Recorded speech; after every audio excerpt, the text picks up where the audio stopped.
Olá, meus amigos, que bom estamos juntos para mais uma leitura do capítulo desse livro Responsabilidade de Joana de Ângeles. Hoje, capítulo 4, Anti-Obsidiados. Eu sou a luz do mundo. Quem me segue de modo nenhum andará nas trevas. Pelo contrário, terá a luz da vida. João, capítulo 8, versículo 12. As imperfeições morais do homem constituem-lhe ao longo da existência física o calvário através do qual se depura. São elas, as imperfeições morais, que respondem pelas suas atuais aflições, porque procedem do passado quando fracassou e persistem por falta de valor e decisão do espírito comprometido que ainda não se resolveu por superá-los. Então, as nossas imperfeições morais, que nós temos ao longo de várias, nesse trânsito das várias existências físicas, se constituem na atual encarnação em aflições, porque vem desse passado.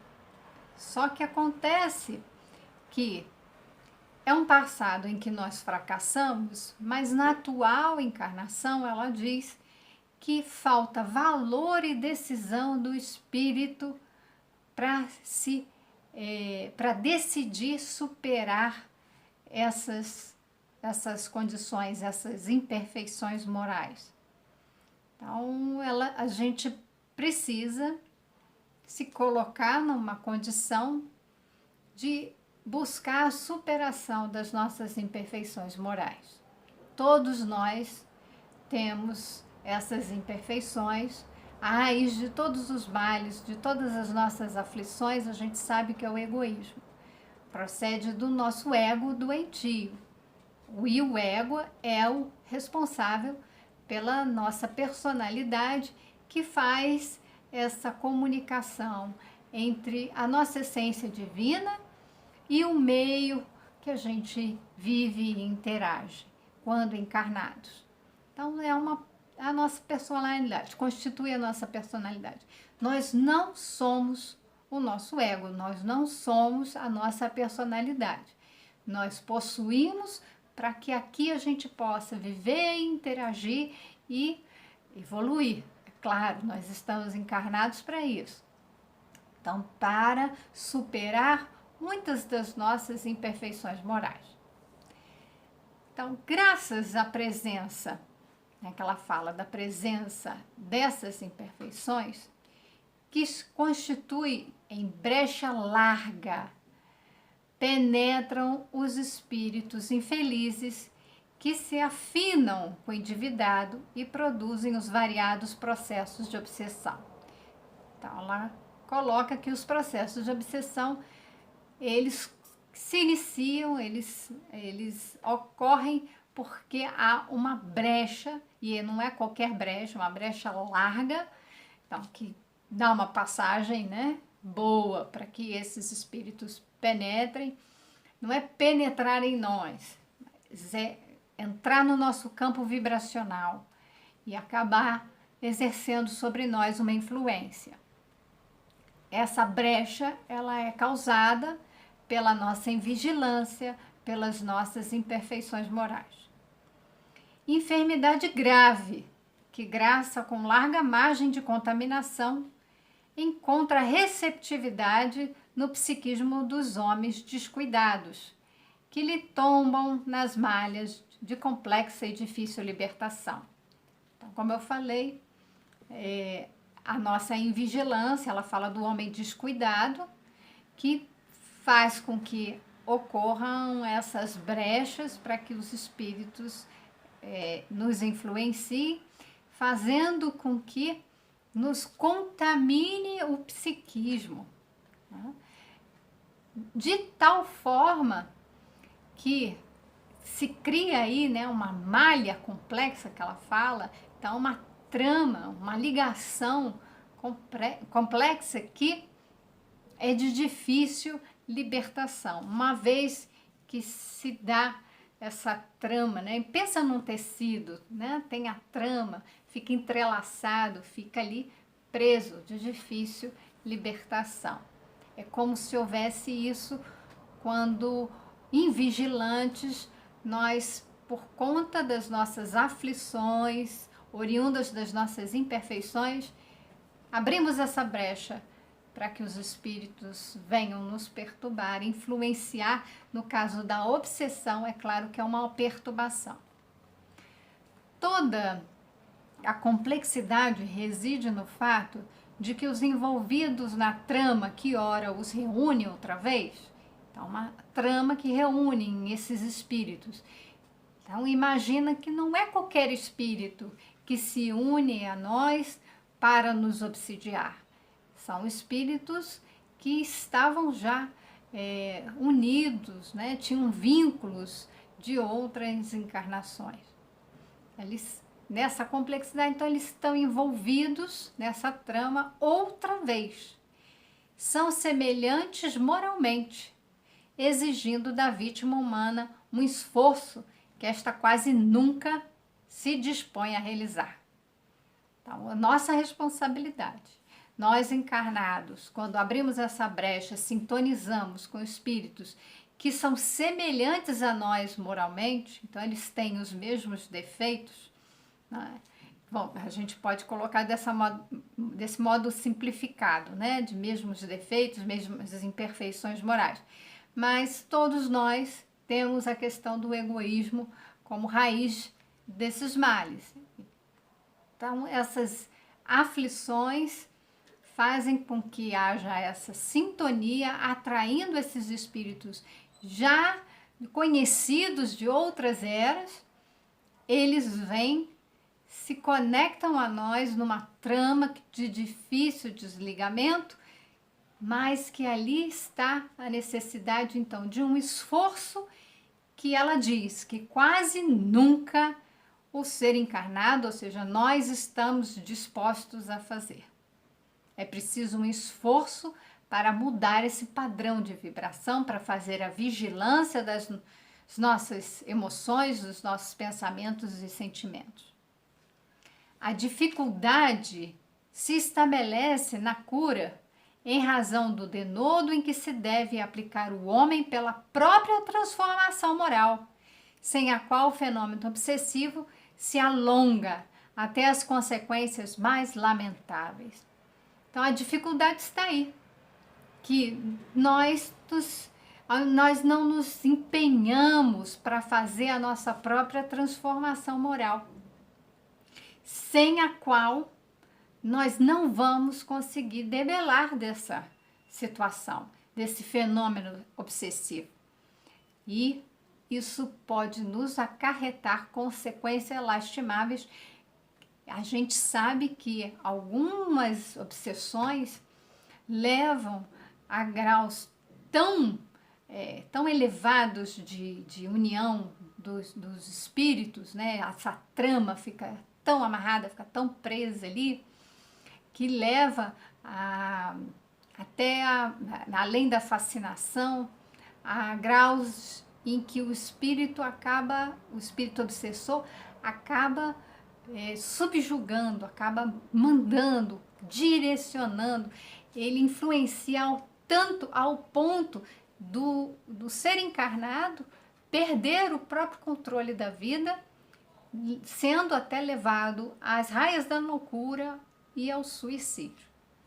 Então, a gente precisa entender que se trata de um processo grave, como ela fala, enfermidade grave, e que nós precisamos lançar os nossos olhares para um estudo aqui, com muita atenção, voltando para a necessidade de fazermos a nossa transformação moral.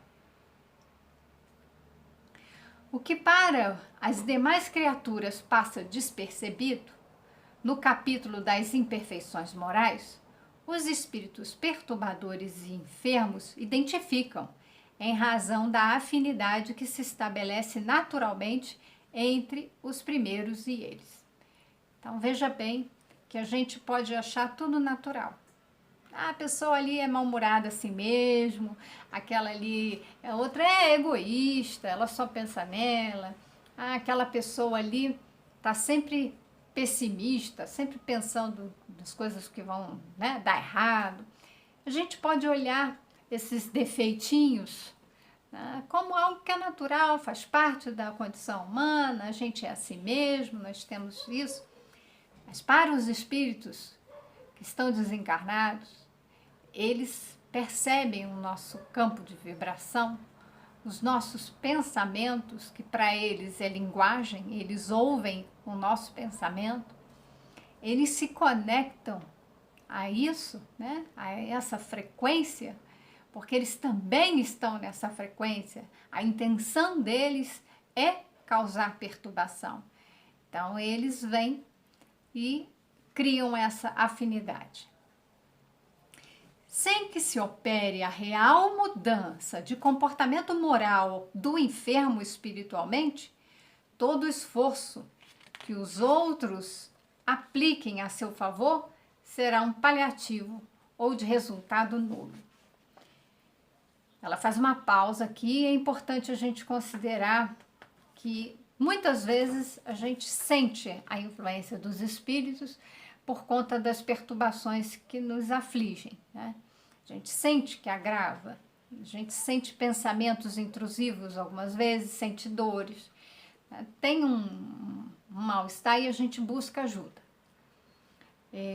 Nessa ajuda que a gente busca, a gente vai ver que podem dar passe, pode dar água fluidificada, podem orar por nós, mas tudo que fizerem por nós será importante, será sempre muito bem-vindo, mas a gente precisa começar a fechar aquela brecha que fez com que o espírito, né, conectasse a nós para nos perturbar e começar a abrir outra para receber as luzes que vêm através da ajuda espiritual. Muitas vezes os espíritos nos falam que eles estão irradiando luz, eles estão irradiando amor, eles estão irradiando essa energia que vai nos servir como até remédio, né? Uma medicação. E encontra em nós uma barreira e não nos penetra, não vai nos fazer, né? Como ela fala, o efeito é nulo, não vai nos fazer qualquer efeito. Então a gente precisa começar a trabalhar a questão moral, perceber que o nosso estado é por conta de nós, não é o outro que está nos causando o mal, é o mal que há em nós, sintoniza com o mal que há lá fora e gera essa ligação. Então eu preciso trabalhar isso em mim, porque cessando o mal, trabalhando as minhas questões morais, compreendendo de onde vem a minha raiva, o meu mau humor, o meu pessimismo, a minha intolerância. Então, todos esses aspectos da minha personalidade refletem na raiva, na mágoa também, nessas emoções, sentimentos.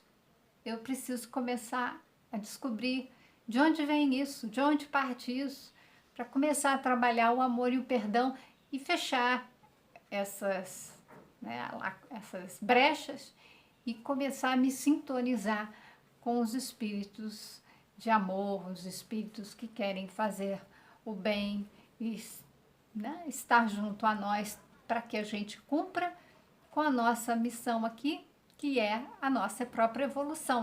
A evolução se dá pelo autoconhecimento, então saber o que se passa em mim e essa transformação moral.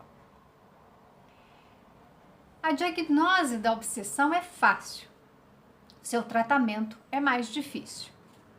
Então, descobrir que a pessoa está passando por um processo obsessivo é até algo mais fácil. Os médiuns numa casa espírita, eles podem ali facilmente descobrir que há uma influência espiritual. Acontece que o tratamento depende do obsidiado.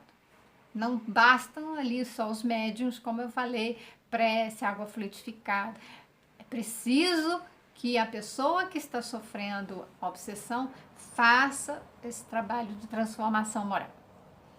Não somente se faz necessário esclarecer o perseguidor que se encontra semilouco, senão educar aquele que lhe sofre a perseguição, a fim de que se rompam os vínculos que os imantam.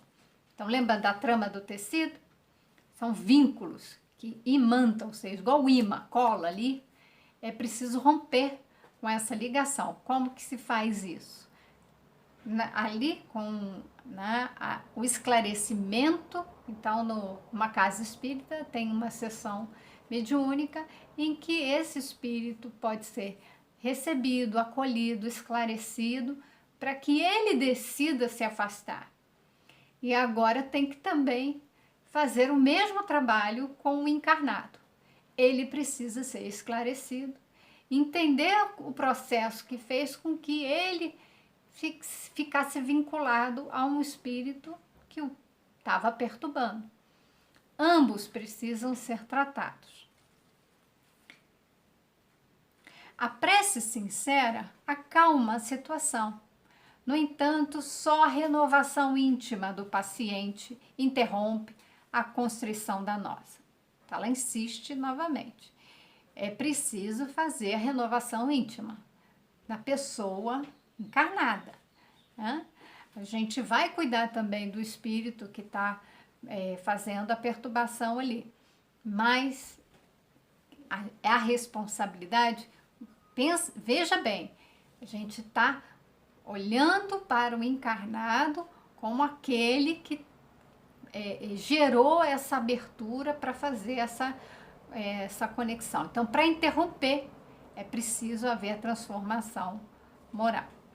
A fluidoterapia, né? Eu falei, então, do prece, a fluidoterapia afasta temporariamente o agente da perturbação, entretanto, somente a elevação moral do obsidiado equaciona o problema. A prece, ela ajuda, a prece pode acalmar, a prece pode dar um estado de bem-estar, e ela tem esse efeito, né? Mas é preciso que a gente trabalhe.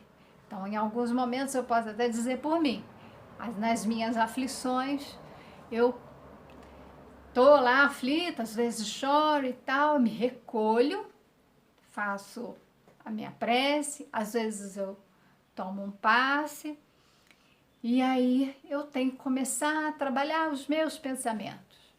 E aí, nesses pensamentos, agradecer a Deus a oportunidade, agradecer a Deus a ajuda, começar a perceber o que estava causando em mim tamanhas aflições, porque geralmente as nossas aflições oriundas das nossas imperfeições, então a gente pode pensar no egoísmo. Ora, a pessoa que ainda, e todos nós nutrimos um ego, né, exacerbado, um pensamento voltado só para os próprios interesses, quando a gente não tem esses interesses realizados, não está contento, não é do jeito que a gente quer, a gente se frustra e dali a gente acaba abrindo brechas, né? Pensamentos que a gente tem quando está frustrado não são dos mais bonitos, né? A gente fica com raiva, a gente fica magoado, a gente fica ressentido, a gente briga e vai criando ali um campo de vibração permitindo essas influências. Então, de novo, para equacionar o problema, é preciso fazer esse trabalho de autoconhecimento e transformação moral. Há casos em que o hospedeiro mental da obsessão, pela gravidade do comprometimento, não pode agir por vontade própria. Tá? Aqueles casos mais graves, em que a pessoa obsidiada acaba não podendo agir por vontade própria. O nível de obsessão é tão alto que ela está sendo comandada. Apesar disso, aos primeiros sinais de melhora, resultante do auxílio que recebe, soa-lhe o momento de realizar a sua parte, que é sempre a mais importante. Então, ainda assim, quando ela tem uma melhora, e ela pode ter uma melhora pelo tratamento espiritual e, por vezes, tratamento medicamentoso. Não é raro encontrar essas pessoas num grau de obsessão alto, tendo que fazer tratamento psiquiátrico. Então, ela vai receber uma ajuda. Eu já tive uma paciente que ela ouvia vozes. As vozes a perturbavam tanto, que ela bebia. E aí ela bebia para poder não ouvir as vozes. O que acontecia? Ela ficava alcoolizada e o processo obsessivo se agravava. Ela começou a fazer o tratamento psiquiátrico, que amenizava as vozes, né? Era vista como um processo mais esquizofrênico, então mas era, como a própria Joana falou, a diagnose da obsessão é fácil. Quando eu ouvi, eu tratava como psicóloga, eu a ouvi e ficou claro para mim que era um processo obsessivo. Mas a gente estava ali para o tratamento psicológico. Tá? Ela precisava continuar o tratamento psiquiátrico, mas também buscar uma ajuda espiritual. O que a gente faz? A gente pergunta. Não pode induzir a pessoa, ela é livre para fazer as escolhas.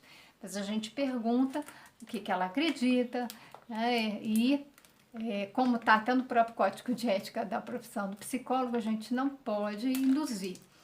Então, mas a gente pode, e isso é muito bacana que está acontecendo hoje. A medicina tem uma disciplina que é saúde e espiritualidade, ou medicina e espiritualidade, que é para considerar esses aspectos na vida da pessoa, no paciente. Então, quando a gente recebe uma pessoa para fazer tratamento, para fazer acompanhamento médico, também na psicologia a gente pode fazer a mesma coisa. Considerar o aspecto espiritual, no caso, como ela vivencia a espiritualidade. A gente pode perguntar. Isso é um dado importante, porque isso influencia na vida dela. Isso faz com que ela tenha valores, determinadas crenças que são importantes e vão guiar, né, o modo dela de se comportar, de viver. Isso a gente pode e deve acolher, deve ouvir, mas não induzir, dizer para ela, olha, você tem que ir no centro espírita, porque isso aí é um caso de obsessão. Isso o psicólogo realmente não pode fazer, mas ele pode acolher e perguntar para a pessoa o que ela acha, o que ela está fazendo. Se ela não acredita em nada, a gente pode, né, ir fazendo o tratamento que nos cabe, o tratamento psicológico, o tratamento psiquiátrico, e nada impede que a gente possa colocar o nome dela lá no centro para vibração, para oração, né? Ainda que ela, né, não acredite, mas a gente faz uma prece por ela. As preces, elas ajudam. Tá? Enquanto a gente faz esse tipo de ajuda, ao mesmo tempo a gente tem que trabalhar psicologicamente para ela fazer essa transformação moral. É isso que é importante. Então, não significa que todo obsidiado tem que ir para um centro espírita para conseguir se desvencilhar do espírito obsessor. Ele, num processo psicoterapêutico, a pessoa fazendo esse processo, ela vai tendo a oportunidade de rever a sua conduta e passar a agir e pensar e sentir de outra forma. Isso, como a Joana falou, é o que de fato importa. É sempre o mais importante quando a pessoa ela toma então uma medicação, ela sente melhor e ela precisa fazer esse processo para poder se transformar. Essa transformação, ela tem que vir desse autoconhecimento. Então, lembrando que não é somente numa sessão mediúnica, e ela própria já disse, com a ajuda dos médiuns, do passe, isso tudo ajuda, mas continua sendo da responsabilidade da pessoa fazer a sua transformação. O cobrador que é infeliz, então aquele espírito ali que muitas vezes está cobrando, porque ele quer se vingar, ele se sentiu vitimado, ele se sentiu prejudicado, ele amargura o devedor. Então, o espírito se acha ali no direito de cobrar algo e ele vai afligindo a pessoa encarnada que está sofrendo essa influência, que se nega ao resgate do compromisso. Então, se ela se negar ao resgate desse compromisso, ela vai sofrer essas influências e aflições, não produzindo no bem o suficiente para anular o mal que praticou. Tomba irremessivelmente nesse mal em que se compraz, tornando-se vítima da própria incúria, portanto, da obsessão. Então, irremissivelmente, consertando a palavra agora. Então, sem remissão, né? Então, não tem... Então, o que ela está querendo dizer é que se ela não fizer o bem para anular esse mal que está ocorrendo, né? Ela vai tombar, não tem jeito, não tem volta. Ela tomba nesse mal, né? E vai se tornar vítima do seu próprio estado, né? Do mal que ela própria o alimenta e se conecta, provocando ali essa obsessão. Diante de pessoas portadoras de obsessão, tem bondade e paciência para com elas. Aí ela faz uma pausa e começa a dar o outro enfoque. Nós, diante das pessoas que sofrem obsessão, tenha bondade e paciência, mas não as iludas com promessas de curas sem esforço e sem sacrifício pessoal. Então, nós vamos te ajudar, mas você tem que fazer a sua parte. É assim que nós temos que nos proceder quando estamos diante de pessoas que estão sofrendo obsessão. Esclarece o desencarnado para que renuncie à pugna. Todavia, educa o doente para que mude de atitude mental e situação moral, sem as quais serão baldados quaisquer esforços. Ela enfatiza novamente. A gente vai orientar e educar o espírito que está ali perturbando, mas é preciso também esclarecer, despertar a consciência dessa pessoa encarnada que está sofrendo obsessão, para que ela faça a própria transformação, mude a sua atitude mental. Por isso que a psicoterapia pode ajudar. Mude a sua atitude mental e situação moral. Senão, não vai ter, os esforços serão em vão.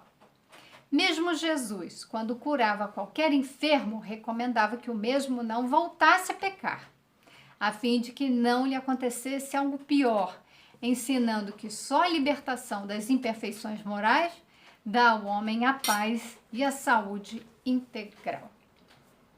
Ela encerra nos lembrando Jesus, que no começo da nossa passagem, né, ele é a luz do mundo e de modo nenhum andarás nas trevas, né, quem seguir Jesus. Quem estiver com Jesus, quem seguir Jesus, está fazendo a sua transformação moral, então sempre estará na luz e não sofrerá de obsessão. Então, mas Jesus, quando curava, ela lembra que são as pessoas que estavam obsidiadas, pessoas enfermas, ele agia sobre elas, as curava, né, afastava ali o mal, seja no corpo físico, seja pela influência espiritual, mas ele dizia para a pessoa: agora você vai vigiar o seu comportamento, vai transformar o seu comportamento, os seus pensamentos, não faça mais, não cometa mais o mesmo erro. Erros novos a gente vai cometer, mas não repita aquilo que te fez cair.